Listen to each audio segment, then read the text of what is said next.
পঞ্চায়েতে কর্মচারী 10-12 বছর নিয়োগ হয়নি, ইমিডিয়েট 11,000 কর্মচারী চাই।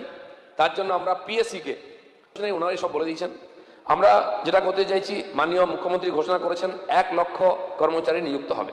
তার মধ্যে 50,000 শিক্ষা বিভাগেই হবে, শিক্ষক ও শিক্ষক, কারণ খালি হয়েছে স্কুল, 8,000 স্কুল বন্ধ হতে যাচ্ছে। ঠিক সেরকম পঞ্চায়েতের যে পরিষেবা যদি মানুষকে পৌঁছে দিতে হয়, তাহলে কর্মচারীর দরকার আছে।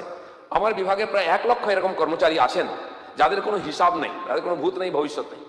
4 বছরের জন্য কোনো প্রজেক্ট শুরু হয়েছে, সেখানে নিয়ে নেওয়া হয়েছে কয়েক হাজার লোককে, প্রজেক্ট শেষ, ক্লোজ হয়ে গেছে, টাকা আসে না, কিন্তু সেই কর্মচারীরা রয়ে গেছেন, তাদেরকে মুক্ত করা হয়নি।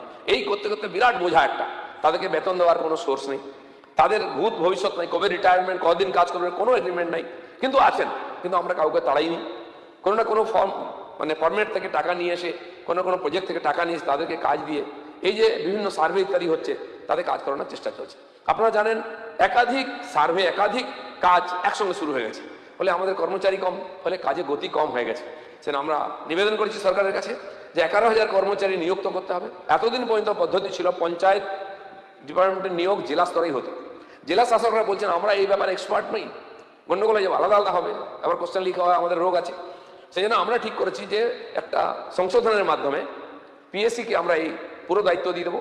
তারা পরীক্ষা করে সিলেক্ট করে আমাদেরকে দেবেন, ডিএমরা তাদের নিযুক্তি করবেন।